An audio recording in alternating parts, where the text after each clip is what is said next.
المرسلين وعلى آله وصحبه أجمعين. سبحانك لا علم لنا إلا ما علمتنا إنك أنت العليم الحكيم. رب اشرح لي صدري ويسر لي أمري واحلل عقدة من لساني يفقهوا قولي. اللهم صل على سيدنا محمد وعلى آل سيدنا Muhammad. Setinggi-tinggi kesyukuranlah kita panjatkan kepada Allah SWT di atas nikmat Allah kepada kita. Masya Allah, di Kuantan masih lagi kering, Alhamdulillah. Masih lagi panas, Alhamdulillah. Kalau kita nak tengok dekat tempat lain serata dunia dan macam-macam dah sekarang, apa orang kata, cuaca ni dah tak boleh nak dijangka dah, tak boleh nak predict dah. Kalau sekarang sepatutnya musim hujan, musim tengkujuh, tapi di setengah-setengah tempat tak ada sebab jadi musim hujannya, kan. Jadi segala-galanya macam mana nak kata, segala-galanya diuji terus-terusan oleh Allah, maknanya kan, dengan benda-benda yang kita tak sangkakan. So kita, maknanya kita kena bersedia je lah, bersedia, ya. Ramalan dia pun kan, betul. Jadi makanya dengan nikmat Allah yang Allah bagi kepada kita tu, memanglah sepatutnya kita mensyukurinya dengan sentiasa mematuhi arahan Allah, mematuhi syariat dan hukum makam Allah. Dan kita, bagi kami sendiri, memesan kepada diri sendiri pagi ni untuk kita betulkan niat kita, kenapa kita datang, kenapa kita duduk sebentar, kenapa kita berkumpul. Mudah-mudahan ada manfaatnya, ada kebaikan yang kita dapat. Apa sahaja yang kita bincangkan adalah untuk diri kita sendiri, bukan untuk kita menuding kepada orang lain, tetapi lebih kepada menuding dan menghisap diri sendiri supaya kita jadi lebih dekat, kita jadi lebih mendapat redha Allah lah. Kalau nak diikutkan dengan segala apa yang berlaku sekarang ni dekat dunia, kita nampak terlalu banyak penipuan, kan.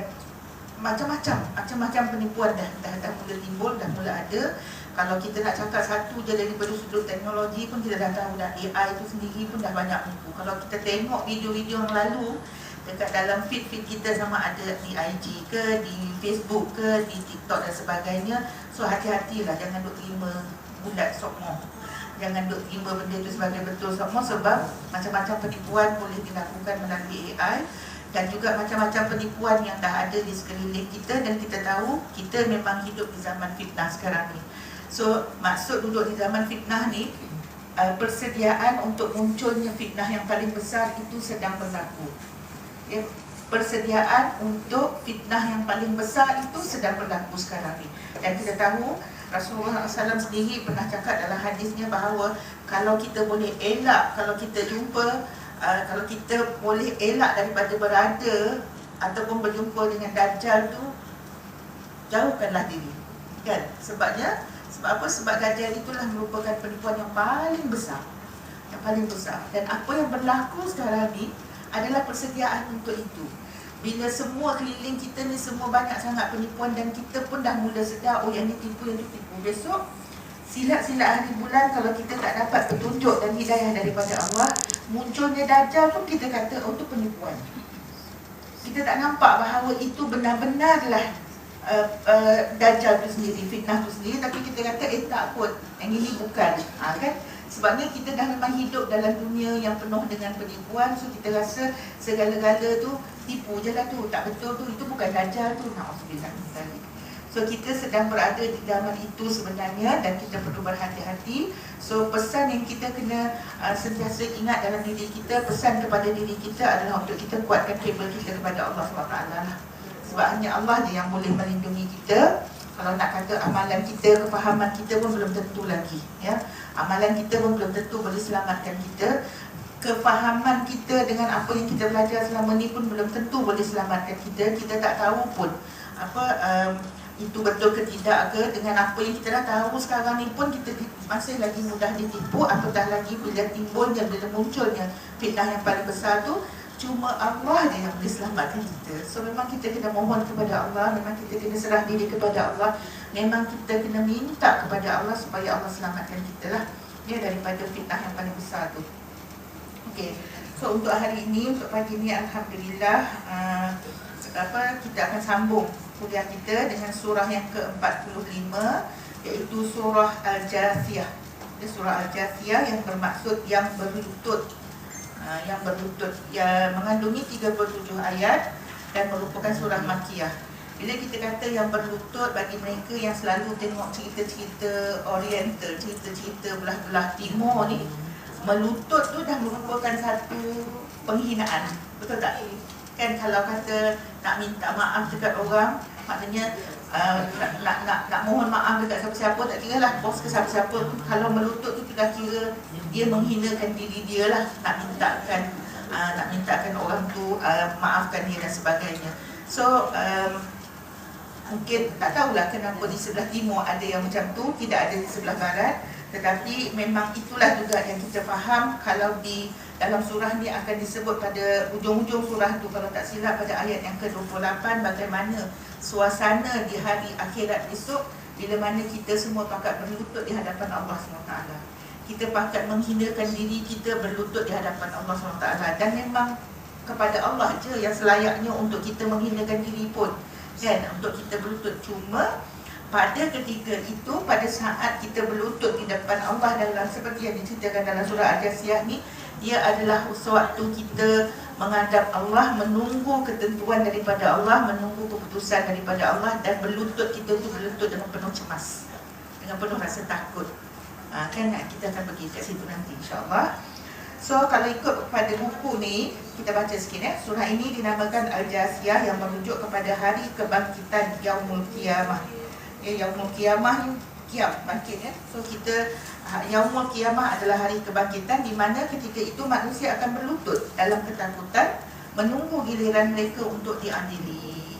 Kita ni duk tunggu giliran nak dapat keputusan SPM pun dah kejut dulu kan. Punya dah seriau kan, ujian dah buat, kita pun dah melepasi ujian di dunia, nak tunggu keputusan, macam nak tunggu keputusan SPM pun dah punya takut.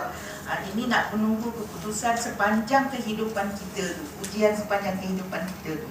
Pada masa itu mereka akan diserubungi rasa ketakutan yang tidak dapat dibayangkan. Merupakan hari yang penuh dengan ketakutan sehingga kan rambut kanak-kanak boleh berubah menjadi peruban. So boleh bayangkanlah macam mana kanak-kanak yang sepatutnya rambut comel-comel tu kan, kalau hitam-hitam lah, kalau blond-blond lah, kalau merah-merah lah kan. Tapi pada ketika itu rambut kanak-kanak pun boleh jadi putih beruban disebabkan ketakutan yang bersangatan pada ketika itu ya. Dan kita akan diletakkan dalam keadaan berlutut pada ketika itu. So ini dia surah Al-Jathiyah yang menceritakan suasana itu di hujung-hujung surah nanti insya-Allah. Fakta saintifik yang kita dapat dekat sini, bayi yang baru dilahirkan adalah sempurna ya, lengkap dengan tempurung lutut. Walau bagaimanapun tempurung lutut bayi sangat lembut dan dia dikenali sebagai tulang rawan pada bayi lah ya. Oleh itu jika anda cuba melakukan sinar X ataupun X-ray pada lutut bayi yang baru lahir itu, tempurung lutut tersebut tidak akan kelihatan. Kita tak nampak pun tempurung lutut tu, jangan terkejut lah. Memang itulah faktanya, saintifiknya kan, dah dibuktikan. Tulang rawan hanya akan terbentuk sepenuhnya menjadi tempurung lutut yang bertulang ketika kanak-kanak berusia di antara 10 hingga 12 tahun. So kat sini pun kita kena tengok jugalah, maknanya kalau kita nak denda anak kita ke ataupun tengok dia main, hati-hatilah juga. Maknanya ada sisi-sisi lemah dia dekat setengah-setengah tempat tu perlu dia ambil perhatian, jangan kita nak balun dia kan sehingga merosakkan dia. So tempurung lutut tu tak terbentuk dengan betul, dengan komplit lagi sehingga dia berusia 10 hingga 12 tahun. So kena ambil note tu, kena take note tu. Jangan kita sebat dia sampai dia jatuh, terhentak dan sebagainya. Kami pernah ada kawan bukan pasal lutut, tapi dia hentakkan anak saudara. Dia jaga anak saudara dia, tapi agaknya tengah marah, tak tahulah macam mana. Dia ambil budak tu dan dia henyakkan, suruh duduk tau. Kan, macam duduk dekat sini nak bagi budak tu melasak agaknya. Sampai ke sudah budak tu tak boleh jalan. Dia punya spine dia rosak, jam dekat situ. Dia punya spine dia memang rosak. So sampai tu lah dia lumpuh, rosak habis kat situ. So kalau macam tu lah jadi kan menyesal tak sudah kan. Budak tu asalnya cerdik, asalnya cerdas dan sebagainya, tapi kerana kelemahan, kelalaian dan baran kita tu menyebabkan kemusnahan seluruh hidup. Ya, na'udzubillah. Ya. Dekat mana keluarnya ayat ataupun kalimah al-jasiyah itu adalah pada ayat yang ke-28 dalam surah ni.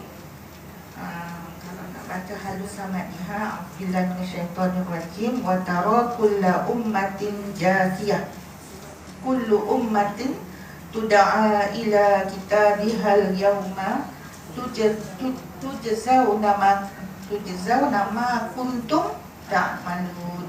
Dan pada hari itu engkau akan melihat setiap umat berlutut, setiap umat dipanggil untuk melihat buku catatan amalnya. Pada hari itu kamu diberi balasan atas apa yang telah kamu kerjakan. So betullah kita tengah menunggu dalam keadaan berlutut, menunggu apa keputusan daripada Allah Tuhan kita tentang ujian yang dah kita lalui sepanjang hidup kita. Ya. Kita bongkar sedikit sejarah dekat sini. Kejatuhan Kesultanan Melaka bukanlah disebabkan kekurangan dari segi kecanggihan teknologi mereka. Sebaliknya, dia disebabkan pengkhianatan oleh pedagang-pedagang dan pembelotan di kalangan mereka sendiri. Subhanallah. Dan kalau kita ada seorang cikgu sejarah dekat sini, kalau kita nak kompon-kompon, dan sebenarnya kita pun dah tahu ya, bila segala apa yang ada di London, segala apa dokumen-dokumen yang berjaya dia orang bawa daripada negara kita bawa balik ke London, sudah boleh kita akses, sudah boleh kita cari dan kita kaji. So dia dah nampak dah, maknanya satu demi satu catatan-catatan sejarah yang dibuat oleh pihak penjajah dulu dah terbongkar. Kita dah mula dapat tahu keadaan yang sebenar. Jadi kalau dulu kita disogokkan dengan fakta yang salah, di antaranya dia kata orang yang belot tu, orang yang mengkhianat itu adalah orang Melayu sendiri.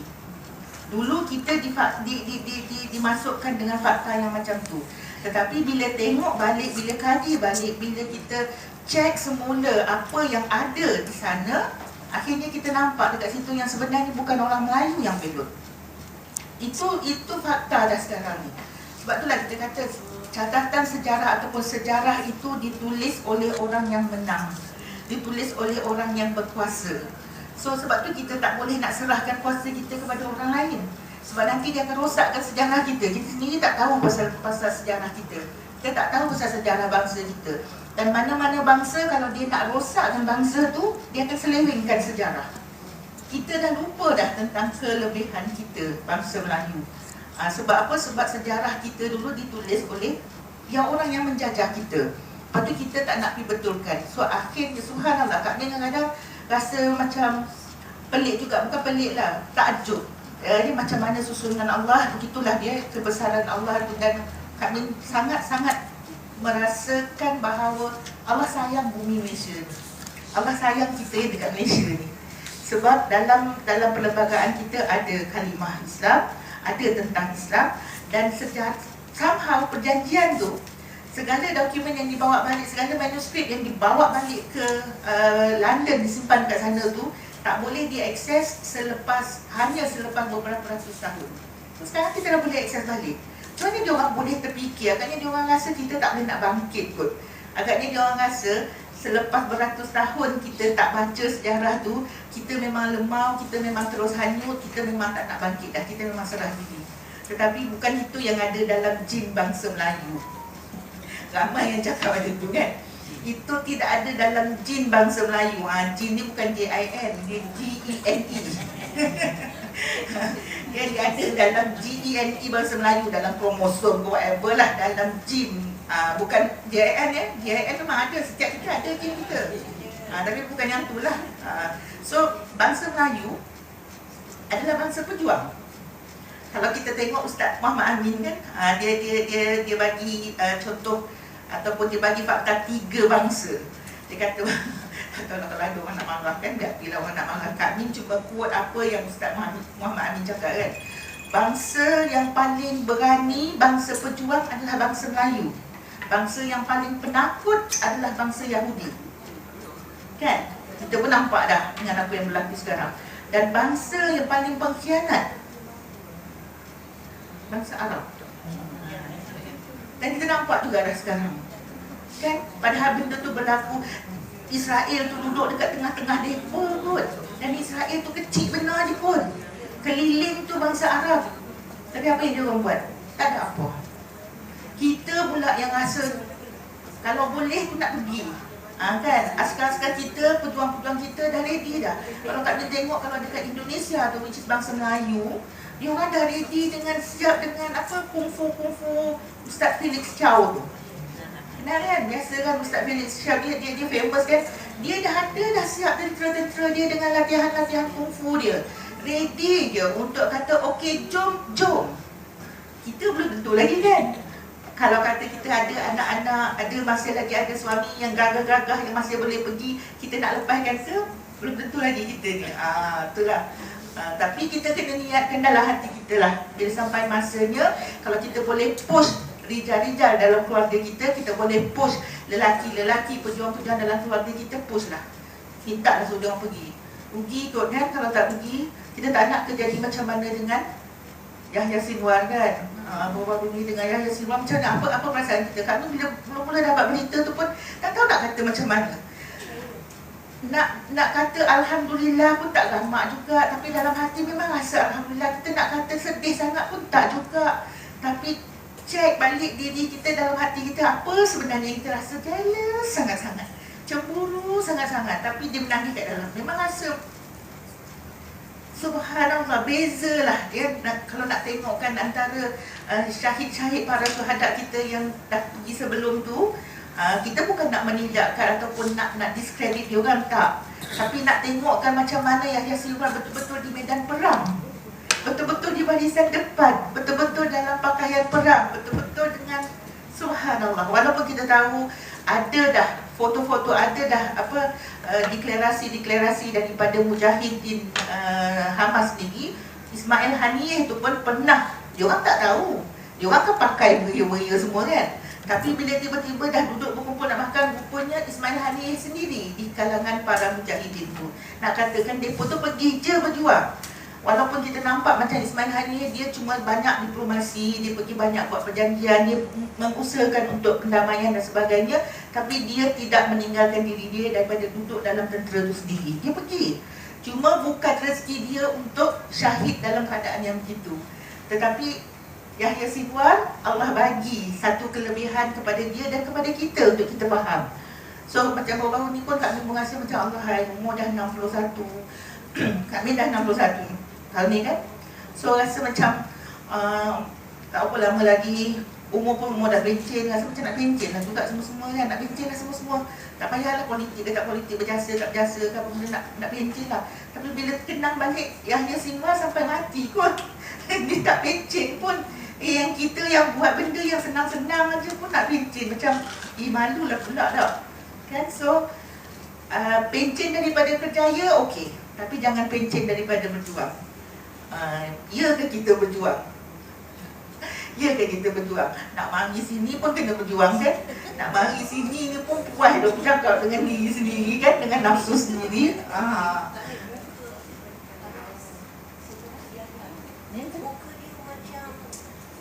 Dia dah lama duduk terseksa dalam penjara Israel dah.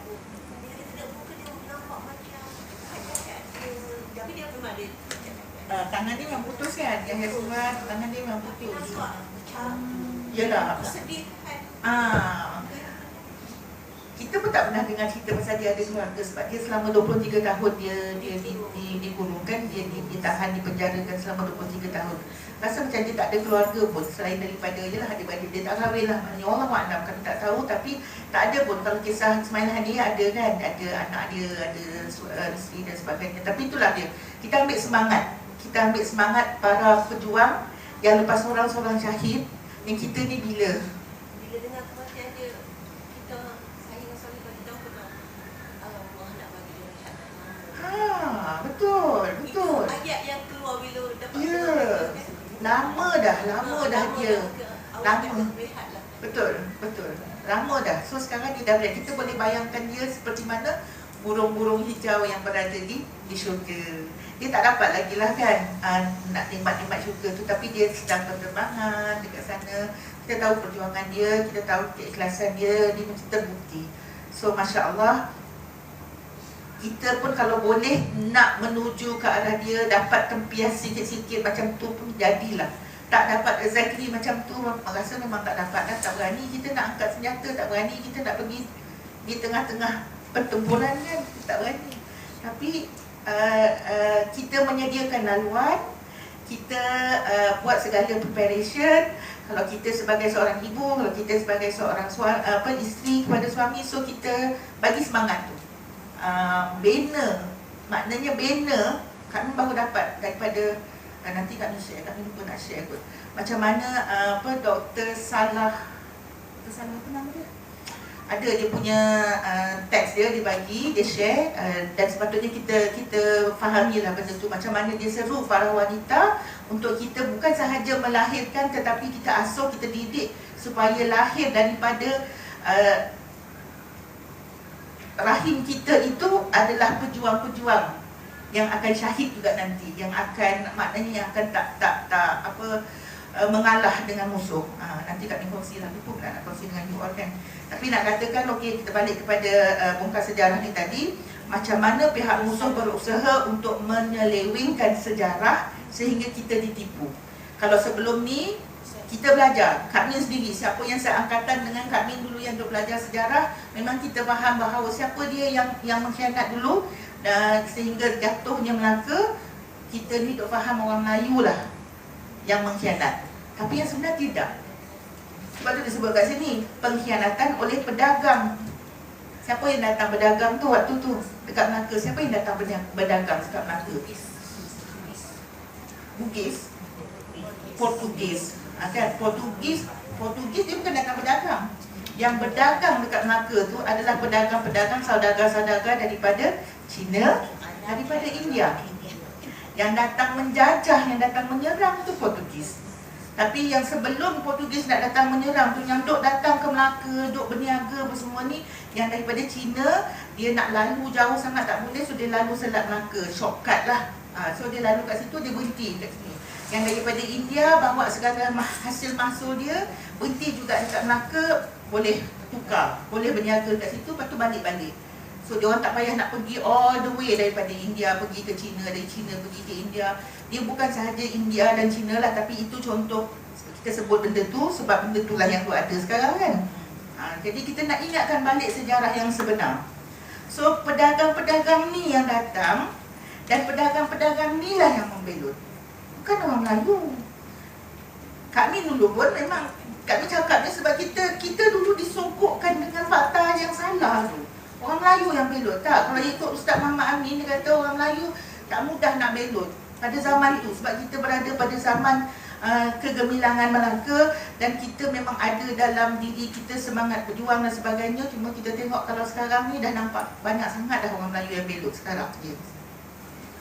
Kalau dulu mungkin sebab Islam tu kuat lagi dalam diri masing-masing, dia kurang. Tapi bila Islam tu tak ada dalam diri masing-masing, yang ada hanya dunia, mulalah nak belot kan. Mudahlah nak belot kan, mudahlah nak kena beli. Dan sekarang ni memang rata-rata semua orang cakap orang Melayu ni mudah dibeli. Bukan Melayu je yang sebenarnya yang mudah dibeli ni. Yang orang Cina yang duk bagi tu pun, ingat dia tak mudah dibeli ke? Ingat dia orang tak pernah dibeli ke? Kan, masing-masing kita ada kelemahan kita dekat situ. Tapi memanglah bila orang Melayu ni, bila dia serba tak ada, serba tak cukup, kita punya hak selalu ditahan kan, tak lepas kan, tak sampai kat kita, hak kita tak sampai dekat kita. So kita tak serba tak cukup. Bila tak cukup, orang nak bagi, yang mana yang tak kuat prinsip dia, yang mana yang tak kuat iman dia, habis lah kan. So terbelilah dia. Itu dulu. Tapi kalau itu sekarang. Kalau dulu, yang menyebabkan pembelotan di kalangan mereka sendiri adalah pedagang-pedagang itu. Sikit aja yang orang Melayu, tapi yang sebenarnya daripada pedagang yang lain. Sebuah buku bertajuk A Portuguese History of Malacca menyatakan bahawa ketika Portugis tiba di Melaka, 3,000 meriam besar telah ditemukan di benteng Melaka. Yang ini pun ada dalam catatan sejarah, macam mana meriam orang Melayu sebenarnya meriam yang hebat pada ketika itu, pada zaman itu. Kalau sekarang ni nak cari memang tak ada dah meriam Melayu kan. Yang ada apa? Meriam Cina, meriam Masaleh, Eropah. Kita tak nak buat dah, kita nak pakai je. Kita dah lama terlena. Kan kita dah lama dibuai, dah lama didodoi bagi tidur, so kita tak bangkit-bangkit. Duk tenggelam lagi dalam mimpi, sebahagian lagi yang baru nak bangun, tu pun duk mamai-mamai lagi gemuknya. Kan? Jadi yang sebenarnya pada ketika itu, ni dah buku daripada orang Portugis sendiri, bukannya kita buat-buat cerita. Orang Portugis sendiri cakap, masa dia sampai, dah ada 3,000 meriam. 3,000 meriam besar telah ditemukan di benteng Melaka, sementara 5,000 meriam lain telah diambil oleh tentera Melaka. Ya, so rampas. Maknanya kita kuatlah waktu tu kan. Al-Bukaki turut menyatakan bahawa 2,000 meriam diperbuat daripada tembaga, sementara yang lainnya diperbuat daripada besi. Catatan dari Iradia turut menunjukkan bahawa teknologi senjata api orang Melayu pada ketika itu adalah setara, malah lebih baik daripada teknologi senjata api yang digunakan oleh orang Eropah. Kalau kita nak tengok pada kapal dia pun, terbukti kapal orang Melayu jauh lebih hebat, jauh lebih besar. Tahu tak, kapal Portugis tu, masa dia datang sampai kat Melaka tu, besar mana kapal dia dan macam mana cara kapal dia. Dia datang bukan nak pegang ni, kapal dia tu ada catatan yang menyatakan kapal dia bulat, duk terboleh-boleh dekat laut tu. Dia bukan macam kapal kita yang senang nak menongkah arus tu kan. Kapal dia boleh-boleh ikut nasib lah, macam tu. Ada catatan yang menyatakan kita tak ada kapal yang macam tu. Kapal nak buat main-main anak kita bolehlah, nak main anak cucu kita adalah kan, memang sengaja nak bagi pun. Tapi Portugis pada ketika tu dia datang dengan kapal yang macam tu pun. Dia bukanlah datang dengan kapal perang sangat pun pada ketika tu. Dan kita pun waktu tu punyalah aman damainya kita Melaka pada ketika tu. Kita punya jong-jong yang besar-besar semua tu semua sesuai untuk berdagang je. Punyalah baiknya kita ni. Tak terfikir pun nak menyerang orang. Kan tak terfikir pun kita nak defense ke macam mana, sebab mungkin waktu tu terlalu aman kan. So tapi jong kita tu jong besar yang berlapis-lapis, yang kalau kita kaji lah, kalau kita cari, kami tak sempat nak cari semua benda ni, tapi kalau dicari memang ada je catatan-catatan yang menceritakan tentang macam mana hebatnya kapal-kapal kita dulu. Dan orang Melayu memang terkenal. Kalau kita tengok cerita apa? Moana. Cerita kartun tu. Zaman anak-anak kita kecil-kecil dulu, cerita Moana yang kita nampak macam siapa nama? Maui. Ingat tak? Kan? Cerita Maui tu sampai ada yang kata betul lah macam Dajjal dan sebagainya. Ingat tak dulu? Dia kecoh sikit kisah yang tu kan. Tapi nak katakan pelaut yang hebat tu, yang macam mana siapa nama hero itu? Moana tu lah kan. Family Moana tu, itulah dia orang Melayu. Sebabnya kita Melayu ni, kita memang sampai ke Hawaii tau. Di Hawaii tu memang ada orang Melayu tau. Sebab tu muka dia special. Dengan kita jangan kejut lah. Kan, muka dia lebih kurang dengan kita, dengan kulit sawo matang dia, dengan hidung kembang-kembang dia. Cerita lah. Kan, masa kami ingat tahun 2000 apa ya? 2010, 2009, macam tu lah lebih kurang. Kami pernah buat konsortium bangsa-bangsa Melayu. So kita panggil semua daripada Nusantara ni, termasuk dari Hawaii. Memang Hawaii datang, memang Melayu Hawaii datang masa dalam konsortium tu. So dia ada, maknanya kita panggil Melayu Hawaii ada, Melayu Filipina ada. Yang sekarang ni Melayu Filipina ramai dekat Mindanao, dekat Palawan, semua tu kan. Melayu Riau, Ustaz Samad, dia memang mengaku dia Melayu. Dia tak kata dia Bugis, dia tak kata dia Jawa, dia Melayu Riau kan. Melayu Champa, Melayu Brunei, semua datang masa tu.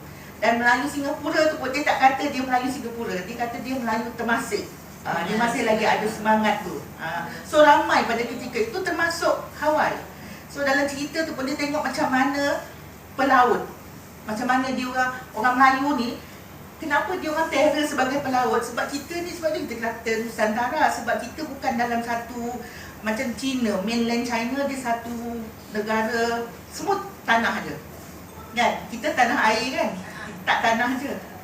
Kalau dia orang mainland, tanah besar China, tanah besar India. Kita tak ada tanah besar Melayu, kita ada tanah air. Sebab kita punya kawasan, kita punya Nusantara kita adalah tanah dan air. Dan kita berpindah randah bagi kita tak ada masalah berpindah randah. Sebab tu asal keturunan kita pun ramai je yang daripada Indonesia. Bila kata Indonesia, Indonesia penuh beribu-ribu dengan pulau-pulau. Dan pernah dulu dalam salah satu daripada TikTok kami adalah orang yang komplain India. Orang yang komplain kat situ. So dia kata you all sendiri pun pendatang. You all datang daripada ni kata daripada Indonesia. You all macam-macam lah kan. So kami berbalah lah juga dalam tu, kita lah juga fakta. So akhirnya kami bagi tahu, bila you macam you tanah besar, kalau tanah besar India, you migrate daripada utara ke selatan, selatan ke sana, you tak kata you mendatang. Orang selatan pergi mendatang ke utara, orang utara jadi pendatang ke selatan. Because tu the whole country tu you punya. Begitu juga kita dulu, Nusantara Melayu tu kita punya. Memang Nusantara Melayu, memang Melayu punya. So bila Melayu, kita pindah randah tu, kita tak kata pun itu sebagai mendatang. Kita tak kata immigrate. Kan, immigrate tu kita pindah daripada negara ke negara. Kita cuma migrate aja. Kita cuma pindah. Macam kita pindah lah. Macam kita sekarang dah tak cukup, dah bukan Nusantara. So kita pindah daripada Kedah pindah Johor. Tak ada masalah kan. Kedah pindah ke Johor. So macam tu lah. So point dekat sini nak katakan, orang Melayu hebat. Sejarah Melayu kita kalau dicongkil balik, kalau dibongkarkan balik, memang kita bangsa yang hebat. Sampai ada yang sampaikan kalau boleh nak membuktikan bahawa Imam Mahdi itu pun datang daripada kita. Itu bukan kerja kita lah yang sebenarnya. Itu tak payahlah. Itu bukanlah kata kita nak kena membuktikan. Cuma kita nak kena sedar yang kita ni bukanlah bangsa yang boleh diperkotak-katikkan. Kita tak pernah biarkan diri kita diperkotak-katikkan dulu. Kita bangsa yang melawan. Kita bangsa yang melawan. British sendiri recognize benda tu. British kata tak sama. Bila orang Inggeris, orang British sampai ke tanah Melayu, tak sama sambutannya sebagaimana British sampai ke India dulu. Padahal dua-dua tu sama dikolonize oleh British. Tapi bila British sampai, penjajah British sampai dekat tanah Melayu, walaupun dah dijajah, tapi kita tetap terus melawan. Di tanah India tak ada. Kan diorang terus serah diri je. So tu nak katakan dalam diri bangsa Melayu tu ada satu sifat yang sangat positif yang patut kita bangkitkan semula, iaitu sifat berjuang. Bangsa yang kuat, bangsa berjuang adalah bangsa Melayu. Walaupun mempunyai kekuatan, mereka lebih rela menyerah diri dan berkompromi dengan pihak musuh, menjadi punca kepada kejatuhan Melayu Melaka. Pada ketika itu, walaupun kita ada yang tu, tetapi ada pedagang-pedagang tu yang menyebabkan kita jatuhlah, ya. Okey, segenggam ibrah, setiap dari kita akan berlutut di hadapan Allah SWT menunggu giliran kita untuk diadili.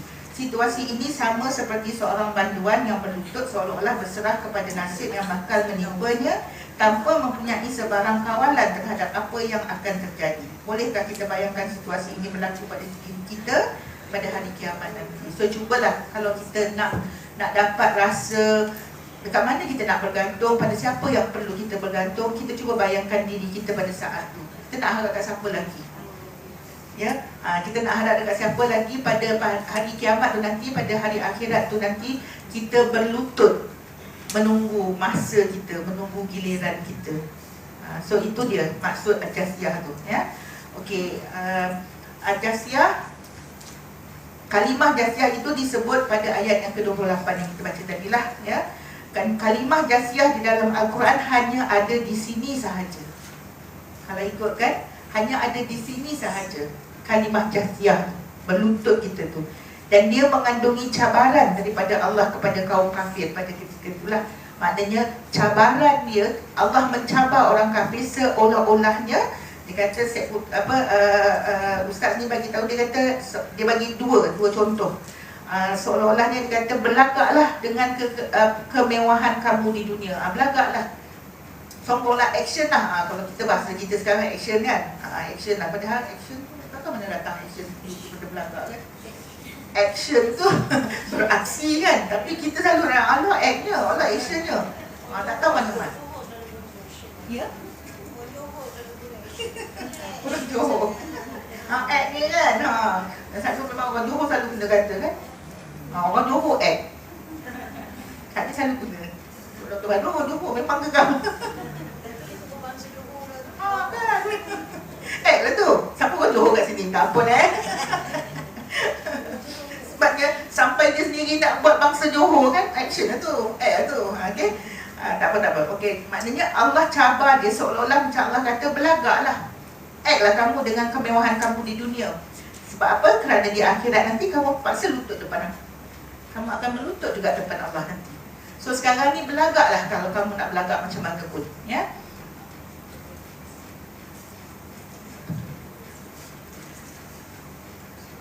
Ahlan, Masya Allah. Dan yang keduanya, seolah-olahnya Allah dok kata, oh ini dah memang ada dalam ayat yang ke-37 tu, tapi seolah-olahnya dikata di dunia kamu paksa manusia melutut dan tunduk kepada kamu. Dekat dunia, orang yang berkuasa kita boleh paksa. Kita boleh paksakan orang melutut, minta dekat kita, melutut, merayu dekat kita, melutut, mohonlah apa benda semua sebab kita ada kuasa. Orang yang berkuasa kan. Dia kata, nanti lihatlah kesudahannya di akhirat nanti. So dalam ayat 37 dia kata, sungguh kebesaran sebenarnya hanyalah milik Allah, bukannya milik kami. Kan? So seolah-olahnya macam Allah menemplak manusia dalam surah ni, dalam ayat ni.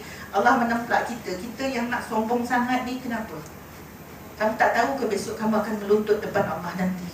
Yang kamu nak sombong sangat ni kenapa? Macam itulah seolah-olahnya kan. Bukan seolah-olahnya pun, tapi templakan tu macam itulah. Seolah-olah bunyinya macam yang kami kata tadi. Kita nak bagi mudah faham ya.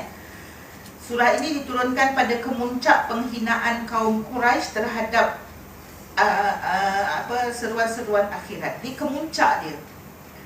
Pada kemuncak, maknanya orang-orang Quraisy pada ketika itu bila setiap kali diseru, diingatkan dengan hari akhirat, mereka akan maknanya muslimin itu akan dihina. Muslimin itu akan ditemplak balik. Muslimin itu akan dianjingkan, menganjingkan. Kata mana, takkan boleh kot orang yang dah mati nak hidup balik. Mana ada bangkit balik, mana ada hari akhirat, tak ada. Yang ada kat dunia je. Hidup kita sekali, cuma sekali je. So enjoy dan sebagainya. Tapi dia kata dekat sini, so pada ketika itulah surah ini diturunkan, nak beri gambaran kepada mereka yang sangat sombong ni, menghina akhirat tu sendiri, bahawa kamu besok akan berlutut depan Allah. Kita bila bayangkan yang tu pun kita rasa seram kan sebenarnya. Bayangkan kita duduk dalam keadaan berlutut, menunggu giliran, memohon ampun pada Allah SWT. Tak hina ke? Tak hina ke pada ketika tu kan? Dalam keadaan berlutut kot. Ya, seolah-olahnya surah-surah sebelumnya itu tidak berkesan langsung terhadap mereka. Ni kata Ustaz Syahri, dia kata surah ini diturunkan pada kemuncak penghinaan kaum Quraisy terhadap seruan berkenaan dengan akhirat, seolah-olah surah-surah yang datang sebelum tu tak bagi kesan pun, tak load pun masuk ke dalam hati mereka-mereka yang orang Quraisy yang mendengar Rasulullah SAW bacakan tu. So datang yang ini untuk bagi satu tamparan, satu peringatan yang sangat besar lah, yang sangat hebat. Okey, ibrah sirah yang kita dapat kat sini, sebelum kita bagi apa yang Syed Kutu cakap, ibrah sirah yang kita dapat, menghina Rasulullah SAW dan risalahnya adalah merupakan satu gambaran kesombongan. So kita pun, maknanya ini bila kita faham dia punya asbabun nuzul, kita faham macam mana dia diturunkan atas sebab-sebab yang macam mana, tapi kita kena suluh diri kita lah. Kita ada ke tidak benda tu dalam diri kita sekarang? Menghina Rasulullah SAW, menghina risalah dia, menghina ajaran-ajaran dia, menghina apa sahaja yang ada dalam Al-Quran, apa sahaja yang ada di dalam hadis Rasulullah SAW, apa sahaja yang ada dalam syariat Allah, itu semua adalah merupakan gambaran kesombongan. Kalau kita adalah rasa-rasa yang macam tu, adalah tu sombong dalam diri kita. Dan apa bahananya orang yang sombong, orang yang angkuh, orang yang takabur di sisi Allah? Allah memang tak redha langsung kan. Allah kata, takabur itu adalah pakaianku, takabur itu aku punya. Jangan kita nak pandai-pandai nak ambil yang mana yang Allah punya. Yang boleh nak rasa takabur itu hanya Allah. Allahu Akbar. So kalau tiba-tiba kita pula nak sombong, kita pula nak tumpang-tumpang sikit rasa takabur, rasa sombong, rasa besar diri kita tu, tolonglah ya. tak mampunya Rasulullah SAW dan para sahabat membalas balik kejahatan mereka itu pada ketika itu. Sebab apa? Dan oleh itu terus menerus mereka menghina dan menyiksa para muslimin. Macam sekarang lah kalau kita tengok kan, pada ketika itu sebelum surah Al-Jasiyah ini diturunkan tu pun kita nampak betapa tak mampunya Rasulullah SAW dan para sahabat menerima hinaan daripada kafir Quraisy tu. Dia orang terus duk hina. Dan Rasulullah SAW tak mampu pun. Maka datanglah, turunlah ayat ni, surah ni. Begitu juga kita tengok apa yang berlaku di Palestin sekarang kan. Kita sendiri pun rasa helpless. Kita boleh bayangkan tak mereka yang duduk dekat sana dengan rasa helpless, dengan rasa tak boleh nak buat apa dah, tak mampu nak buat apa dah. Segala yang mujahidin ada senapang untuk diorang tembak, ada senapang untuk diorang lawan balik. Tapi yang civilian biasa ni kan mampu boleh lari je. Bila suruh lari daripada utara, lari ke selatan, lari, pindah, bawa lah apa yang boleh bawa. Lepas tu dah bom pula dekat selatan, naik balik ke utara. Lepas tu suruh lari lagi. Itu je yang mampu dia buat. Tapi apa yang kita belajar daripada surah ni, tunggulah masanya. Tunggulah masanya kan, akan tiba masa dia. Di pihak kita pula macam mana? Adakah kita saja nak duduk tunggu je, tengok je? Betul, kami sendiri pun, kami sendiri mengaku sampai dah rasa tak mampu dah nak tengok video-video, tak mampu dah sebab rasa helpless sangat. Kita rasa bersalah sangat duk tengok macam mana dia orang kan, macam mana dia orang dibom, macam mana dia orang dibakar hidup-hidup, macam mana dia orang terpaksa pindah sana sini, berebut makanan. Ya Allah, hai. Sebab rasa macam mata kita melihat video-video tu tapi kita tak mampu nak buat apa. Kecuali kita doakan mereka, kita sebarkan apa yang kita boleh sebar, ceritakan kepada anak-anak cucu kita, ceritakan keadaan sebenar dekat Palestin, siapa sebenarnya orang-orang Palestin tu kan. Kemudian doakan mereka dan bagilah sumbangan apa yang kita ada. Sebab sumbangan tu memang sampai dan melegakan juga, sedikit sebanyak melegakan diorang. Susah nak sampai, memang susah nak sampai. Dan tak banyak mana pun. Sebab benda tu kalau nak didapatkan dekat situ, dekat Palestin tu sendiri, sangat mahal. Tapi itu je lah yang boleh pun. Kalau dia orang nak dapat daripada luar, tengok macam mana berapa banyak lori-lori yang ditahan kan? Dia tak bagi masuk. Bila fikir yang ini, bila cerita yang ini, memang geram sangat dengan pak-pak Arab, pemimpin-pemimpin Arab yang duduk keliling tu. Boleh duduk tengok aja. Terak-terak bersepah-sepah dekat luar tu, bergantung nak masuk. Terak-terak tu semua melambangkan keprihatinan seluruh umat Islam satu dunia. Tapi korang yang duduk dekat keliling tu tak boleh nak buat apa-apa, nak bantu. Kalau masuk peterak tu dah busuk dah apa yang ada kat dalam tu. Yang tak masuk tu lagi banyak. So kita rasa macam mana ni? So akhirnya kita buatlah apa je yang kita mampu, bagilah, sumbanglah apa yang kita mampu. Yang sampai masuk dekat sana, dia orang terpaksa beli. Nak beli punyalah mahal. Tapi tu je lah yang boleh kita buat. Buat aja lah. Jangan lagi buat. Janganlah bila kita kata okey, terak tak masuk, so tak payahlah nak bagi sumbangan dah. Jangan buat macam tu kan. Dia ada, selagi orang Israel tu ada benda nak makan, maknanya selagi ada makanan untuk orang Israel itu sendiri makan dekat dalam negara Palestin tu, bermakna ada makanan kat dalam tu. Tapi harganya mahal. Harganya terlalu mahal. So siapa yang nak bantu kalau bukan kita? So kita bantulah.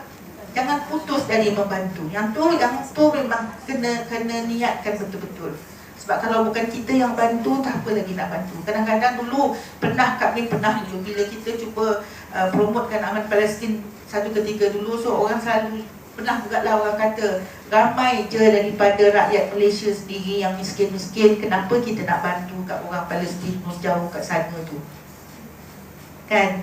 Kenapa kita nak kena bantu orang Gaza pada ketika tu? Ramai je, betul, ramai dekat sini yang miskin. Tapi kita ada kerajaan yang boleh salurkan, yang sepatutnya menyalurkan, yang sepatutnya membantu. Yang kita kena urge, kita kena push untuk bantu orang-orang miskin dekat negara kita. Tapi dekat sana, dia orang ada apa? Dia orang ada siapa? Kalau di Gaza dulu, dia dikepung betul-betul. Kalau bukan kita yang bantu dari luar, dia orang tak dapat.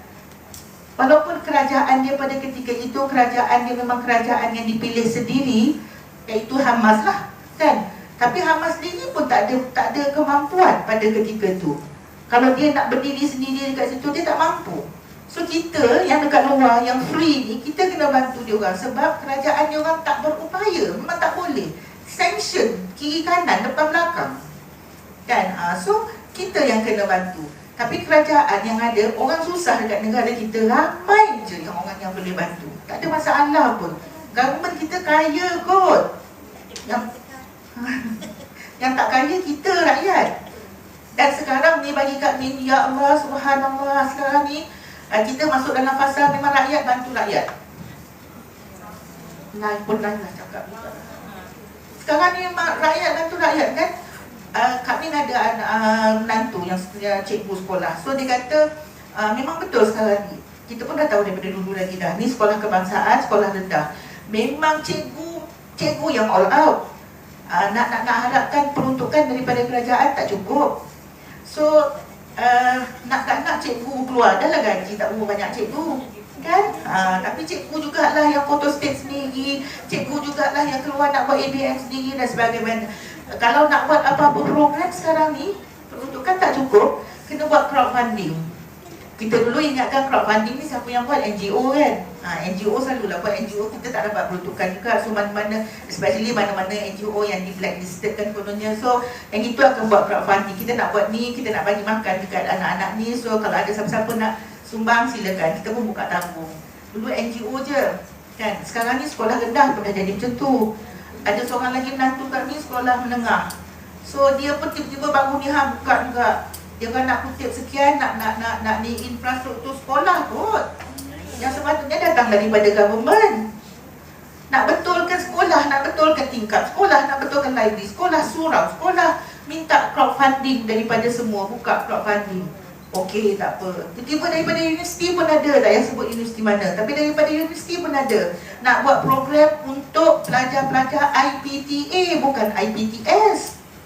Kalau kata IPTS tu katalah, kan, ini pelajar-pelajar yang diorang himpunkan daripada seluruh Malaysia. Diorang buat program tu dekat salah satu universiti awam juga, tapi tak ada duit, tak cukup duit, minta buka crowdfunding. Siapa-siapa yang nak menyumbang, silakan menyumbang. Ya Allah, right. So betul lah sekarang ni rakyat bantu rakyat, kan? So government dia kutip income melalui menyusahkan rakyat. Kita semua tahulah begitu, kan?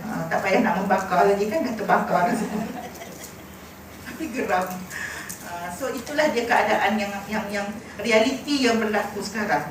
So memang kita kena tolong sama kita. Tak apalah, alhamdulillah. Selagi ada rezeki, itulah dia peluang untuk kita menyumbang. Dan first yang kita nak menyumbang, jangan kita tinggal setiap bulan kita sumbang kepada Palestin. Kesian dia orang. Dekat sini susah macam mana pun kita boleh gasak government kita untuk bantu. Tapi dia orang tak ada dah nak gasak ke mana dah. Ya, kita lah yang akan membantu dia. Okey, Allah menjelaskan di akhirat nanti siapa sebenarnya yang akan dihina siapa yang sebenarnya akan dihina sehina-hinanya dalam surah ni. Melutut itu merupakan lambang kehinaan, lambang kekalahan yang memalukan. Sebab tu kami kata kalau kita tengok cerita-cerita, siapa yang ikutlah cerita-cerita Oriental ni, kan, cerita Korea contohnya, kan, cerita Jepun pun sama. Bila melutut tu nak minta maaf, nak minta sesuatu tu, Cina pun macam tu, kan, belah-belah sini, belah-belah timur, belah barat tak ada tau. Tak tahu. Tapi kuranglah nak tengok yang bab melutut ni, kan. Belah timur ni dia ada. Dia mungkin kefahaman tak tahu lah macam mana. Tapi bila melutut tu ada, kan. Tapi dia memang memberi kesan. Dia sama macam ni lah.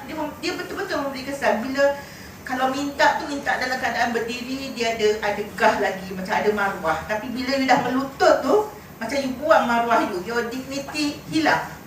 You terpaksa melutut nak dapatkan benda tu. So dekat akhirat tu, itulah dia keadaan dia. Itulah dia suasana dia. Thailand lagi mengarut. Thailand pun lagi mengarut tau. Kan? Mengesok tu, kan? Esok. Belakang. Masya Allah, kan. Sebab itulah ya, bila Islam datang, subhanallah, Islam datang, Apa yang Islam buat? Islam menghapuskan perhambaan sesama manusia kepada menghambakan diri kepada Allah tu. Ini kalau dah sampai mengesot macam tu, kita memperhambakan diri kita depan makhluk sendiri, depan manusia juga sendiri. Padahal raja tu apa benda kalau torek keluar darah kuning ke kan? Kan dia serupa je, manusia sama dengan kita. Masya Allah, kalau nak tak payahlah nanti kata pula. Okey, tak apa. Kejahatan tidak akan beroleh pengakhiran yang sama dengan kebaikan. Ni memang kita kena pegang, ya. Kita kena pegang supaya kita kuat. Bila mana kita ambil contoh, bila mana Rasulullah SAW dan para sahabat, bukan sahaja mereka diejek, dianjingkan, tapi bila mereka diseksa sekalipun, mereka tetap dengan prinsip mereka. Sebab dia orang tahu, dia orang yakin sangat kejahatan tak akan beroleh pengakhiran yang sama dengan kebaikan. So biar kita stay dalam kebaikan, walaupun kita diseksa macam mana sekalipun. Macam kita tengok Yahya Sinwar dalam keadaan dia yang paling lemah, tangan kanan dah putung, dah tak boleh nak buat apa dah. Yang dia mampu nak gerakkan tangan kiri dia dengan kayu tu. Tapi dia jadi legend kan. Subhanallah. Macam mana plot twist yang Allah bagi kat situ kan. Niat musuh, niat Israel kononnya nak mendowngrade-kanlah, diskreditkan, konon-kononnya nak memalukan Yahya Sinwar. Tetapi Masya Allah, satu dunia melegendkan dia. Dia jadi satu legend. Sekarang ni drawing siapa semua, simbol-simbol semua ada anak-anak, kanak-kanak dengan kayu. Kalau dulu pernah satu ketika dengan batu kan, baling batu. Sekarang ni dengan kayu. Bangga pegang kayu tu kan. Jadi pengakhiran tu yang kita nak cari. Di akhirat mahkamah Allah paling adil. Sebab apa? Sebab Allah Maha bijaksana. Betul lah kan? Kita tak bijak macam mana pun. Ada masa kita terleka, kita tak boleh nak seadil-adilnya, tetapi Allah boleh adil. Oleh itu, pesanan kepada kita, rendahkanlah hati kita, rendahkanlah fizikal. Kami pun tak apa nak perhati rendahkan fizikal tu macam mana, tapi rendahkanlah hati kita sebanyak-banyaknya di dunia ni. Semoga di akhirat nanti kita tidak bersama dengan golongan Al-Jathiyah yang melutut tu tadi, yang melutut dalam keadaan ketakutan depan Rabbul Jalil yang Maha Hakim, yang Maha Bijaksana, yang Maha Berkuasa kan. So kita rendahkan diri kita, rendahkan hati kita sekarang dekat dunia, selagi kita masih sempat lagi, kita masih ada masa lagi. So rendahkan hati kita supaya kita tak perlu nak buat macam tu di sana nanti. Okey. Menurut Said Qutb ada 37 ayat. Permulaan surah ni dia ceritakan tentang, dia menerangkan tentang tanda-tanda kebesaran Allah. Ya, tanda-tanda kebesaran Allah melalui dia mula dengan, dalam surah ni je dia mula dengan Al-Quran itu sendiri. Memang kalau kita nak nampak, nak tengok, nak kaji kebesaran Allah, buka Al-Quran, macam-macam yang kita dapat kan. Dengan membaca dia pun kita dah dapat rasa kebesaran dia. Time kita tengah down, nak dengar lagu, boleh hilang rasa gusar kita. Kita tengah down ni, mood tak baik semua, kita tengah down, dengar lagu, boleh hilang. Okey lah, hilang masa dengar lagu tu kot kan, duk apa, jiwang-jiwang dengan lagu tu, duk perasan-perasan dengan lagu. Habis lagu mari balik kan gusar kita. Kan, tak boleh, dia tak boleh. Kalau nak cerita dengan manusia pun kecewa lagi ada kan. Kita cerita, kadang kita cerita dengan pasangan kita, alah awak ni sensitif sangat, takkan rasa macam kita nak bunuh-bunuh je kan. Kita tengah down ni, dia boleh kata macam tu, dia memperkecilkan kita punya perasaan, marah kita kan. Cuba buka Al-Quran, cuba yang amazing dia cuba buat. Kak Min challenge lah kita kat sini kan, dalam maknanya randomly tau, kita dalam keadaan yang macam mana kita je yang tahu kan. And then buka Al-Quran tu, tak payah, kita ada tilawah kita adalah dalam bookmark kita dah letak kat mana. Jangan sambung yang tu, just buka je randomly supaya Allah tunjukkan. Kita nak supaya kita rasa betul kebesaran Allah tu. Buka kat mana-mana page, baca, and then tengok terjemahan dia. Cuba buat. Kak ni challenge, cuba buat. Dia jadi. Ya.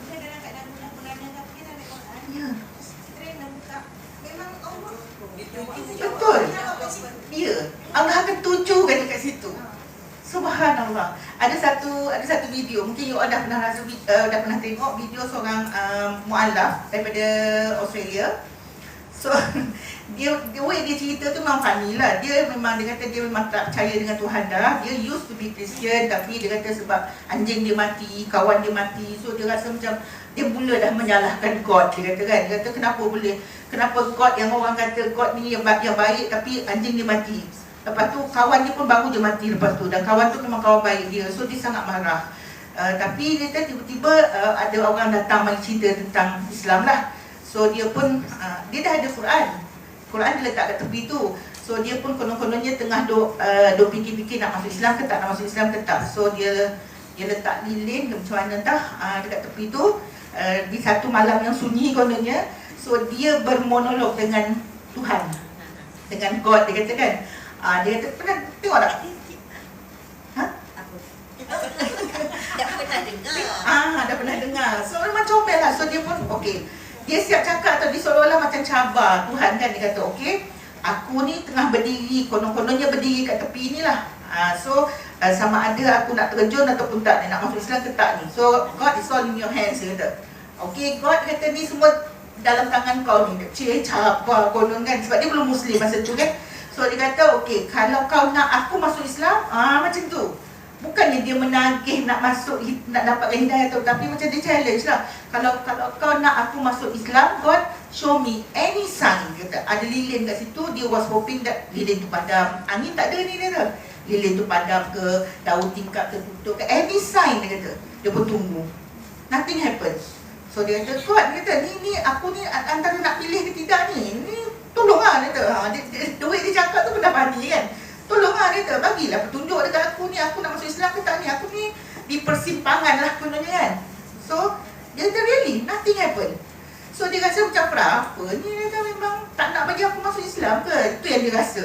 So dia pun okey, dia nak tidur lah kononnya, tapi sebelum dia tidur dia ternampak Quran. So dia pun ambil Quran tu, dia nakkan petanda kan, dia nakkan alamat daripada Allah kan. So dia ambil Quran tu, dia just buka je kat satu mana-mana. Lepas tu dia baca translation tu.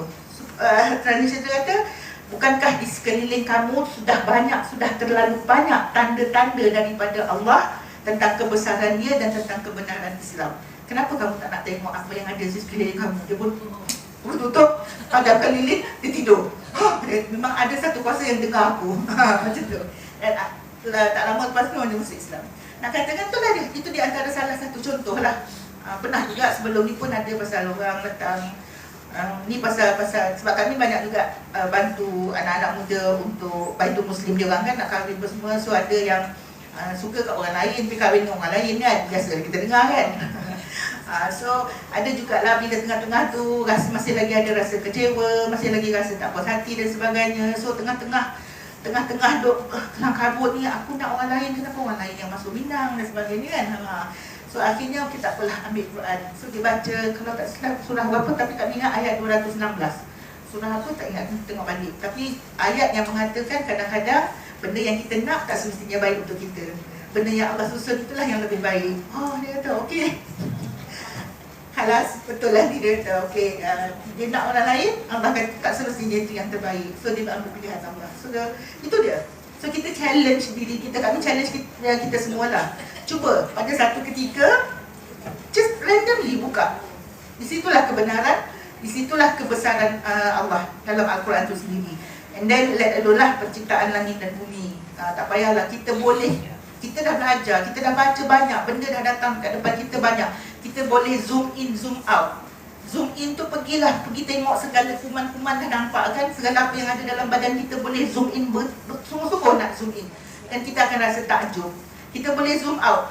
Kita kononnya kita keluar daripada dunia ni, kita duduk tengok dunia ni daripada atas sana. Apa yang kita nampak? Subhanallah. Bayangkan, matahari itu, Bima Sakti ni hanya sebahagian aja, hanya satu daripada beribu juta yang ada. Ada banyak lagi Bima Sakti yang lain, ada banyak lagi galaksi yang lain. Berapa luas ni ya, berapa luas tu. Cuba kita zoom out. Memang tak ter-zoom out, tak ter-zoom in pun kita.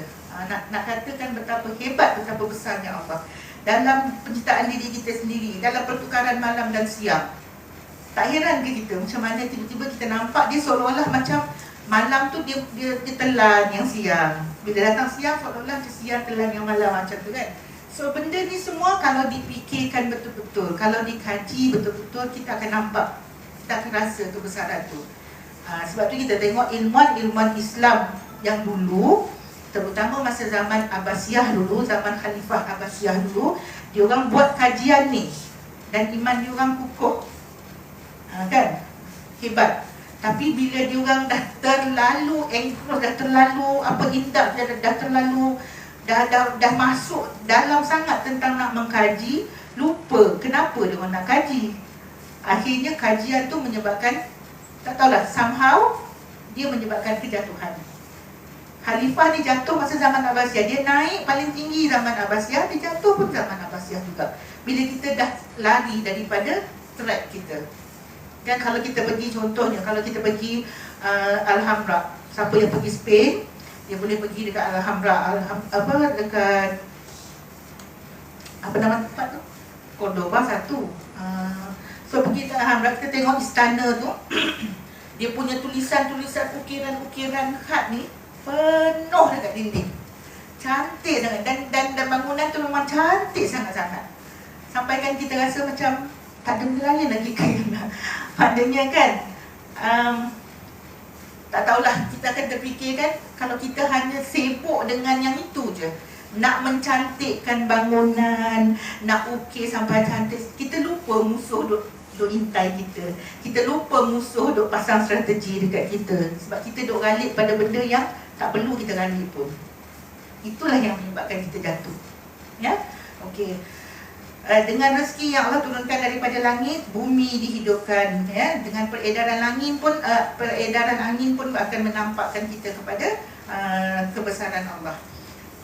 Okey, dimulai dengan keyakinan kepada Al-Quran terlebih dahulu, baru bukti-bukti lain akan boleh mengesani hati kita. Kita kena percaya bahawa Al-Quran ini adalah kalam Allah, Al-Quran ini adalah dari Allah, dan bila kita baca dia akan mengesani hati kita. Kalau kat situ pun kita masih ragu-ragu, tak adalah. Kita kena rasa Al-Quran itu sebagai surat cinta daripada Allah. Siapa tahu lagu UNIC Surat Cinta? Siapa yang tak tahu, sila pergi cari dekat YouTube dan tengok dia punya lirik dia. Bagi kami lirik dia sangat menyentuh. Kami masih tak boleh nak baca tau, tak boleh nak, dia akan menggetarkan hati kita jugalah. Sebabnya di antaranya dia bagi tahu dia bahawa Al-Quran itu adalah, dia dulu dah dapat dah surat tu. Tapi yang paling mengesani bagi kami bila dia kata, kami tak ngerti. Tak apa. Siapa Intin? Intin bukan dengan nasi. Intin tak tahulah. Tapi yang paling, you check lah nanti, you check surat cinta. Bila dia kata harapan dia lah, harapan kita lah sepatutnya, setiap kali kita rindu, kita kena baca surat cinta tu. Bila kita baca surat cinta tu, apa yang kita harapkan? Supaya Allah sebut nama kita kat sana. Yang tu tak boleh. Bila kita rasa kita miss Allah, kita rindu Allah, kita patut baca. Kalau kita lah kan, suami kita tak ada, dia outstation ke mana ke, dia pergi kursus kat jauh-jauh 3 bulan tak ada apa, mana-mana mesej je kita ulang baca lah. Kan? Tu kita dengan manusia. So kita dengan Allah pun macam tu lah, surat kita daripada Allah adalah Al-Quran. Dan dalam lagu tu pun dia kata, kalau kita rasa rindu dengan Allah, kita baca tu, dan kita mohon sangat, kita nak sangat supaya Allah sebut juga. Allah pun rindu kita dan Allah sebut. Sebab kita nak baca surat dia, Allah sebut dekat atas tu. Bukankah kita jadi somebody kalau Allah sebut nama kita amongst the malaikat kat sana kan? Cuma ni kita rasa macam, ya Allah, berapa banyak kali kita baca surat cinta tu. Kita baca tak tiap-tiap hari? Baca tak? Kalau baca, Alhamdulillah. Kalau kita jenis tak baca, dah baca dah dalam solat, mujur solat kan? Aku tadi duduk dalam kereta, Kak Min duduk tengok satu video daripada Ustaz Zul Bakri. Tak tahulah sekarang ni dia kecoh sikit isu yang tu kan. Dia kata, bagi pasangan suami isteri yang menjaga solat dia dan berusaha untuk solat berjemaah bersama-sama, dia tidak akan bercerai. InsyaAllah dia tak akan bercerai. Oh, lah ni nak cakap pasal bercerai ni sangat sensitif. Tak boleh. Sampaikan Kak Min ada kawan dia kata, dia tulis dekat dalam Facebook dia, terlalu banyaklah feed yang lalu dalam dia punya media sosial pasal FNF kan. Sampaikan dia kata dia minta sangat, dia harap sangat-sangat dengan feed yang banyak ni ekonomi Malaysia akan bertambah baik. Nampak tak dia punya dia disindir kat situ kan. Kita ni dah sibuk sangat dengan benda yang remeh tu. Sedangkan makan tak cukup.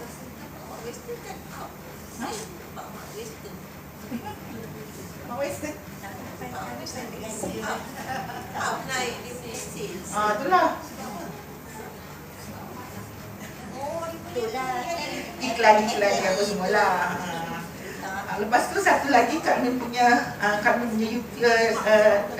ni di YouTube kan.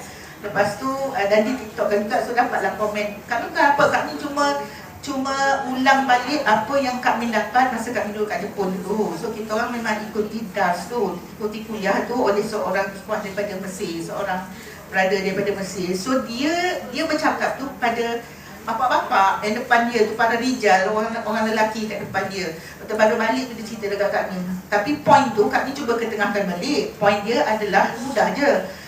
Isteri setiap kali dia pesan kepada suami kan, dia kata, wahai para suami, kalau kamu tengok, kalau kamu nampak isteri kamu buat silap sejengkal, kamu kena suluh balik diri sendiri. Mungkin, dia kata mungkin kita sendiri para suami dah buat silap sehasta ataupun sedepa. So peranan, nak tekankan dekat situ, peranan seorang suami sebagai ketua keluarga. Kalau tengok apa-apa anak buat silap pun, ketua keluarga dia kena check dulu. Kalau kita tengok budaya orang Jepun kan macam tu kan, anything wrong with the company, siapa yang letak jawatan terlebih awal? Presiden dia ambil tanggungjawab tu. So para suami, para ayah pun kena rasa macam tu. Bila dia ada rasa macam tu, dia akan pastikan isteri dia, anak-anak dia sentiasa di landasan yang betul. Buat salah sikit, okey, mungkin ada something yang dia silap. So dia mohon ampun kepada Allah, dia lebih mendekatkan diri dia kepada Allah. Di samping dia betulkan balik track isteri dan anak-anak dia. Itu peranan dia. Tapi bila kita bagi yang macam tu, adalah orang yang tak seronok nak dengar kan. Dia kata, pakcik ni pelawak lah kan. Ada juga yang kata, yelah, perempuan kan betul selalu betul semua tu, mesti dia sakit hati lah tu kan. Tapi nak katakan betul tak statement tu? Betul, dia bukan apa, dia bukanlah statement hadis ke tak. Tapi memang brother tu kata, sebagai ketua keluarga kita kena rasa macam tu, supaya ada rasa tanggungjawab tu. Silap dekat mana-mana orang di bawah dia kena ambil that responsibility. Kalau kita jadi ketua jabatan pun, kalau seorang ketua jabatan yang baik, dia akan ada rasa macam tu. Anak murid dia silap, apa yang aku cakap kat dalam kelas yang menyebabkan, then dia will become a better person, dan dia akan berusaha untuk yang di bawahnya pun become a better person. Tu je yang kita minta lah, itu je yang sepatutnya kita rasa lah kan. Tapi bila orang marah-marah macam tu, tak apalah, itu hak dia lah, dia nak marah kat kita. Cuma kami rasa, bagi kami rasa kelakar lah kelihatan. Dia silah juga, tak boleh punya marah. Sedangkan bila bincang balik dengan Dr. Badrul, dia kata dia juga yang bagi peluru tu kat kita. Bagi kami bullet untuk kita kan. Untuk kita, isteri rasa macam tu, tapi dia share benda tu. So dia kata, nak katakan peranan suami sangat besar. Peranan suami sangat besar. Betul. Ya. Tak nak. Betul sangat. Itu memang kami dah lalui dah pengalaman. Masa kami duduk pegang biro keluarga dan masyarakat, dulu kita duduk buatlah seminar tentang keibubapaan. Akhirnya kita orang kata, tak payahlah buat seminar keibubapaan, buat seminar keibuan tu dah. Yang datang 3/4 ibu. Suku tu je ada yang bapak. Itu pun bapak lalai dari dia keluar, isap rokok dekat ujung dewan sana. Kita kan tak dengar. Walaupun kita jemput yang bercakap dekat atas pentas tu, bukan kaum hawa je. Kita jemput kaum bapak-bapak. Pernah dulu ada Datuk kan, Dr. Siddiq Baba kita jemput kan. Dia bukan kali-kalinya orang kan. Tapi tak nak. Kita dah bagi contoh yang terbaik kan. Okey ya. Jadi bagaimana sambutan kaum musyrikin terhadap Al-Quran? Sedegilan mereka tak memilih kebatilan. Dia angkuh, dia tak nak terima, dia sengaja pekakkan telinga seolah-olah tak pernah dengar kebenaran yang diucap. Maka bagaimana pula Al-Quran dengan orang-orang yang seperti ini? Al-Quran dengan orang-orang yang seperti ini dah disebut dalam Al-Quran banyak kali, kecelakaanlah bagi mereka. Semalam kami duduk ni pasal dekat Balok surah Al-Mursalat. So yang ninya Mursalat tu Mursalat adalah salah satu daripada surah yang menyebabkan Rasulullah SAW beruban. Selain daripada surah Hud, surah Al-Mursalat. Bila tengok balik kenapa? Sebab dalam surah Al-Mursalat tu dia 50 ayat tapi ada 10 ayat yang diulang. Wailu yawma idzil lil mukadzibin. Celakalah bagi mereka-mereka yang mendustakan. 10 kali diulang ayat yang sama, yang menyebabkan macam mana kita ni duk baca dah kan, ada beruban tambah. Tak ada rasa apa pun kan. Itulah dia beza hati kita dengan hati Rasulullah SAW. Rasulullah SAW dia rasa berat sangat. Dia kata beza bila baca surah Ar-Rahman, berapa kali keluar ayat yang sama, fabi ayyi ala'i rabbikuma tukadziban, banyak kali tapi tak ada rasa apa-apa. Bukanlah tak ada rasa apa-apa, tak adalah sampai beruban. Tapi bila wailu yauma idzil lil mukadzibin itu diulang-ulang sampai 10 kali daripada 50 ayat, beruban Rasulullah. Berat sangat. Sebab apa? Sebab Allah mencelakakan mereka yang tak nak terima syariat Allah, yang tak nak terima, yang banyak songeh dengan Al-Quran. Terus dalam tu Allah berkali-kali Allah celakakan mereka. Ya Allah, ya Tuhanku. Betul, bila baca tu, ya Allah, kenapa kita tak rasa pun macam tu selama ni? Kan, kamilah ya, kita baca, kita khatam banyak kali kan Al-Quran tu, sampai kan kat surah Al-Mursalat, baca je kan, baca, banyak kali keluar balik yang ni kan, tapi baca je terjemahan dia, tapi dia tak tinggalkan kesan. Ada sub. Ya, betul kan. Okey, maka akan rasanya kalau nak ikut kat sini. Okeylah, akhir sekali itulah dia. Bila kita kata balik ayat 27-28 tu makhumnya, dan Allah memiliki kerajaan langit dan bumi, dan pada hari berlakunya kiamat, maka pada hari itu orang-orang yang berpegang pada kebatilan akan mengalami kerugian. Kita janganlah masuk dalam kelompok yang rugi itu. Janganlah kita berpegang kepada kebatilan, kita cari kebenaran ya. Dan engkau akan melihat setiap umat melutut, setiap umat diseru untuk menerima buku catatan amalnya. Pada hari itu kamu dibalaskan mengikut amalan yang telah dikerjakan kamu. Kita melutut nak terima. Kalau dulu kita duk kecut-kecut perut nak terima keputusan SPM, sebab kita dah menjalani ujian SPM selama berapa minggu? 3 minggu kan. 3 minggu kita duk buat exam SPM kan. Lepas tu 3 bulan lepas tu dapat result. Tak kecut-kecut pergi tu, walaupun senyum-senyum jumpa kawan, tapi dalam hati, debaran dalam hati tu kita yang tahu, yang Tuhan yang tahu kan. Punyalah takut, punyalah seriau. Kalau jenis orang yang memang nervous, ketar-ketar dengan tangan dia kan. Ini kita sedang melutut menunggu pengadilan Allah di atas keseluruhan hidup kita punya ujian. Macam mana kan kita nak bayangkan macam mana keadaan kita pada ketika itu. Masa tu kita bola, kita kata, bila bayangkan yang tu, aku nak mati syahid, nak ajalah, boleh berangan je mati syahid. Beramal je tak pun menuju ke situ kan. Ya, so dia akan menyebabkan kita menghisap diri sendirilah yang pentingnya. Bayangkan suasana melutut seluruh umat tersebut. Bayangkan perasaan kita ketika itu. Kita nak menghadap sultan pun kita cuak. Apa yang kita rasa? Kita rasa gerun, kita rasa takut, kita rasa cemas, dan kita rasa sangat-sangat mengharap. Ini penting. Kita rasa sangat-sangat mengharap pada ketika itu. Kalau tak ada mengharap tu, habislah kita. Kena ada rasa harap kan? Sebab apa? Sebab Allah itu sebagaimana yang kita harapkan. So, cumanya pada ketika itu kita nak dapat berupaya ataupun tidak kita mengharap tu, dia depends on apa yang kita buat kat dunia jugalah. Kan? Kalau dekat dunia ni memang kita sentiasa berusaha yang terbaik dan sentiasa berharap yang positif, bila sampai saat tu pun dia akan berlaku yang macam tu. Tapi kalau dekat dunia kita duk senang-senang je, tak apalah, benda tu kecil je, it's okay. Bukan kita seorang buat dosa, bukan kita seorang nak masuk neraka, na'udzubillah. Kan? Kalau kita main mudah yang macam tu sampai dekat sana, cuba tu tak. Ada kita nak mengharap. Kita duduk dalam keadaan takut sajalah.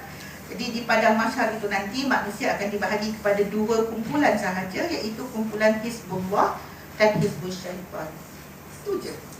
So akhirnya kita ni, walaupun kita kata kita ni ikut orang alim itu, orang alim ini, ikut ustaz tu, ikut ustaz Zahri dan sebagainya, dia balik pada dua tu je, iman ataupun tagut. So akhirnya kita, kalau kita ikut iman, kita Hizbullah, kita dalam kumpulan Hizbullah. Kalau kita ikut tagut, kita dalam kumpulan Hizbul Syaitan. Dia dua tu je. Dia tak ada yang lain dah. Dia dua tu je. Ya. So tak ada yang tengah-tengah. Cuma di syurga dan neraka nanti ada golongan yang tinggal di arah macam kita baca dululah. Itu satu cerita lain. Ya, jadi kat sini kami rasa kita pun ada program lain lepas ni. Kami rasa yang tu je lah yang kita nak. Maknanya yang kita nak berbalik take home message kita pagi ni. Bayangkan selalu keadaan kita bila kita melutut depan Allah. Kalau kita melutut dengan penuh pengharapan kepada Allah, itu cerah masa depan lah. Cerahlah kita dengan Allah kan. Tapi kalau kita bayangkan diri kita melutut dengan penuh gigil, dengan penuh ketakutan pada ketika itu, bermakna kita tidak bersedia. Kita tak membekalkan diri kita. Sepanjang kita hidup ni, kita gagal dalam ujian hidup kita. Okay. So bagi kami pun maknanya kalau kita nak minta doa kepada Allah SWT, ini pun semalam kami pesan juga pada mereka yang di Balok, kita mohon kepada Allah, pastikan kita mohon untuk zuriat keturunan kita juga.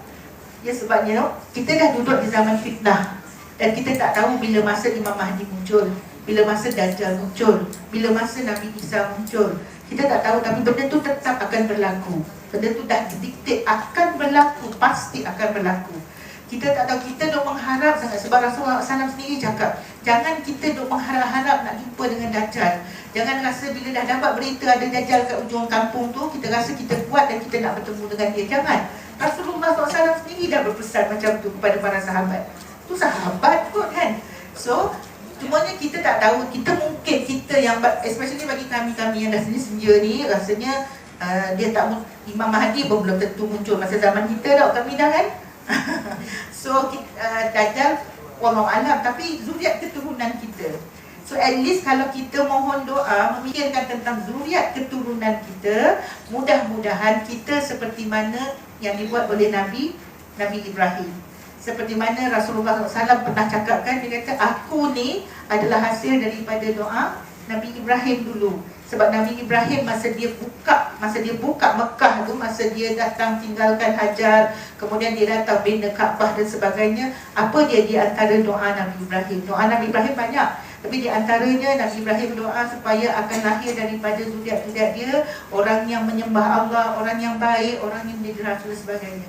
So Nabi Muhammad SAW acknowledge benda tu. Dia kata aku adalah seperti mana doa bapakku Nabi Ibrahim dulu. So kita pun nak, mudah-mudahan kalau dalam doa kita, kita jangan duk fikir kita je. Jangan duk fikir kita dengan suami kita je. Jangan fikir anak-anak kita je. Panjangkan sikit zuriat keturunanku, supaya zuriat keturunan kita yang kat bawah tu selamat. Mudah-mudahan adalah saham daripada doa kita tu tadi. Kan best kan? Kalau ada saham daripada doa kita, ini kita memanglah kita akan nampak orang yang dekat dengan kita je. Tapi cuba kita nak ambil contoh daripada Nabi Ibrahim. Doa tu include, ya Allah ya Tuhanku, lindungi aku dan suamiku dan zuriat keturunanku daripada fitnah akhir zaman, daripada fitnah Dajjal, daripada fitnah hidup, daripada fitnah mati, daripada azab siksa kubur dan siksa api neraka. Fitnah hidup dan fitnah mati, tak takut ke? Penipuan dalam kehidupan, banyak dah kena penipuan. Bila mati besok banyak lagi fitnah-fitnah, azab kubur apa semua tu kan. So kita mohon bukan untuk kita saja, untuk pasangan kita dan untuk zuriat keturunan kita, insya-Allah. So itu je yang kami dapat kongsi. Wabillahi taufiq wal hidayah. Wassalamualaikum warahmatullahi wabarakatuh. Kami mohon maaf kepada semua dan kita tutup majlis kita dengan subhanakallahumma wa bihamdika asyhadu an la ilaha illa anta astaghfiruka wa atubu ilaik. Bismillahirrahmanirrahim. Wal 'asri innal insana lafi illa alladziina aamanu wa 'amilus shalihaati wa tawassaw bil haqqi wa tawassaw bis sabr. Bismillahirrahmanirrahim. Allahumma innaka ta'lamu anna hadhihi al-qulub قد اجتمعت على محبة والتقت على طاعة وتوحدت على جرعة وتعهدت على نصرة شريعة فواتك اللهم رابطتها وأد مبتها واهدها سبلها واملأها بنورك الذي لا يخبر صدورها بطيب الإيمان وجميل التوكل عليه وأهيا بالمعرفة وامد على الشهادة في سبيلك إنك نعم المولى ونعم النصير وصلى الله على سيدنا محمد وعلى آله وصحبه وسلم والحمد لله رب العالمين آمين آمين يا رب العالمين. Kami mohon maaf ya mana-mana yang tersalah tersilap.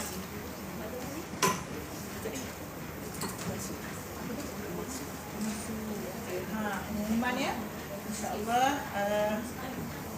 InsyaAllah. Assalamualaikum sahabat-sahabat soleha. Jemputan majlis ringkas doa selamat bacaan Yasin selepas kuliah ni dekat rumah Puan Hajah Suraya Husin pagi ni pukul 11. So kita boleh siap-siap lah ada jemputan untuk ke sana, insyaAllah.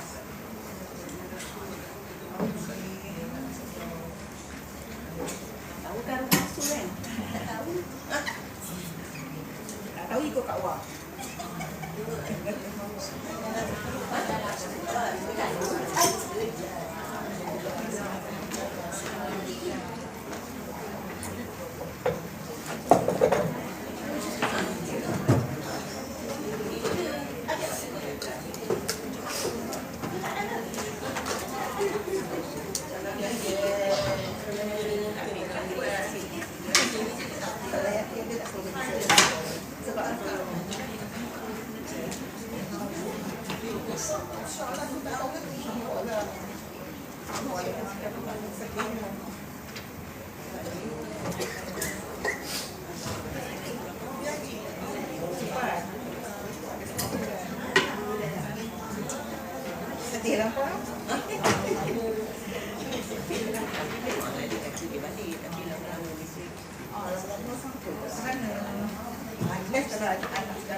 Siapa yang tahu rumah dia boleh lagi dulu.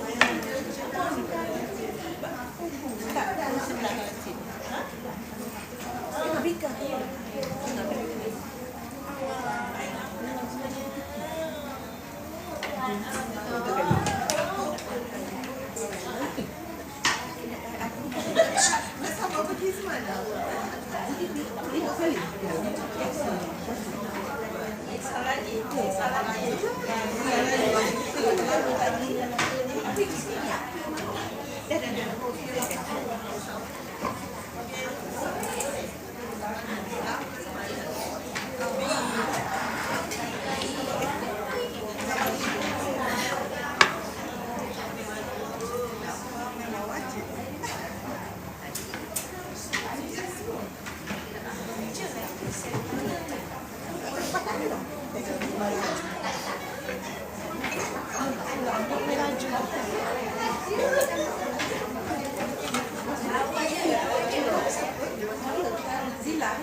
Ada dia. Laju dia. Bapak-bapak.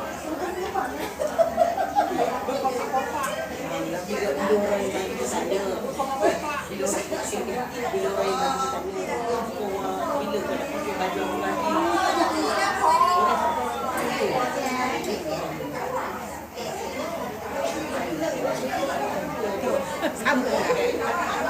Dan nak pergi dekat tu.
Ada sini lah Saudin ni. Ada sini lah Saudin ni. Okey, itu dah.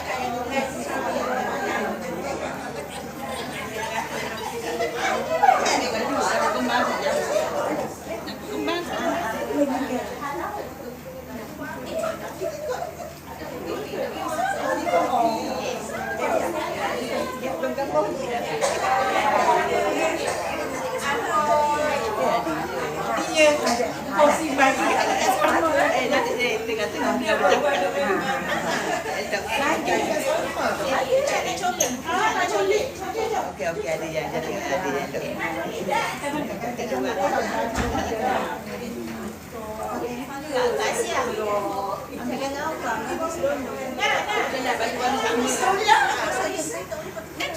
Nak manyang ke?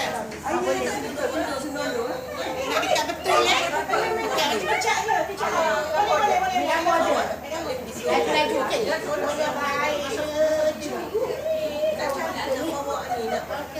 Kan nak musafir. Nanti tak? Okey.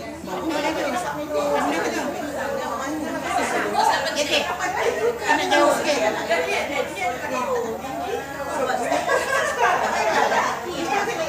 sikit. Nampak tak? Lagi sekali jauh sikit.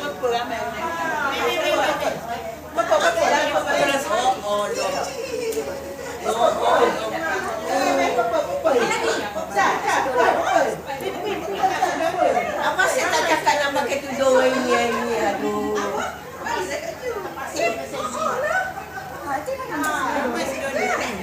Bismillah.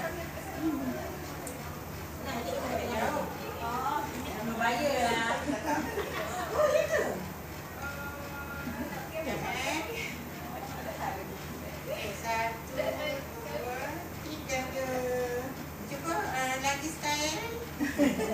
Style lain. Okey, 1, 2, 3. Semalam kan? Betul. Dengar dalam kuliah tu orang Indonesia cakap tau. Kenapa? Dengar ni kuliah semalam saya dengar. Dengar ni cepat. Dia katakan dia ada satu peristiwa yang orang tu tanya kat dia pernah pergi sini. Rupanya dia kata itu bagusnya bila kita pergi satu tempat kita ambil gambar sebagai bukti. Maksudnya kita jangan duk